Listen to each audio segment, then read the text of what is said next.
Guys, back to my channel. সবাই কেমন আছো? অনেক দিন পর আজকে একটা মিনি ব্লগ নিয়ে চলে এসেছি। আমি বানাবো আজকে ম্যাঙ্গো আইসক্রিম। তো কী লাগবে দেখো, আম লাগবে, তারপরে চেরি, খেজুর।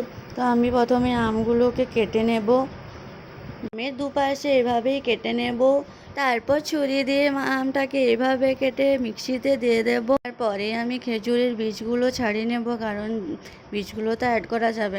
তারপরে এখানে আমি 4 চামচের মতন চিনি অ্যাড করলাম, কারণ আমের স্বাদ অনুযায়ী চিনিটা দিতে হবে। তারপরে আমি 1 কাপের মতন এখানে দুধ অ্যাড করলাম, আর কাজু অ্যাড করলাম, আর 1 কাপের মতন জল দিলাম।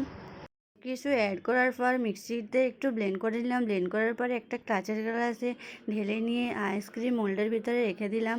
তারপর একটু চেরি দিলাম, যাতে দেখতেও ভালো লাগে আর খেতেও ভালো হয়। তারপরে এটা ডিপ ফ্রিজে রেখে দেব। রাখার পর পরদিন সকালটায় বের করব, দেখব আইসক্রিমটা হয়েছে কি হয়নি। তো কালকের জন্য বন্ধুরা একটু অপেক্ষা করো। তো আজকে দেখার পালা আইসক্রিমটা হয়েছে কি। হ্যাঁ হয়েছে, বাট আমি জোরেই টান দিতে আইসক্রিমটা ভেঙে গেছে। তো পরেরটা আর আমি ওপেন করব না, বোনকে দেবো। তো বোন দেখি বোনেরটা তো পারফেক্টলি বেরিয়েছে। তো বুনু বললো খেতেও ভালো হয়। তো আজকের মতো ভিডিওটা এতটা, বাই।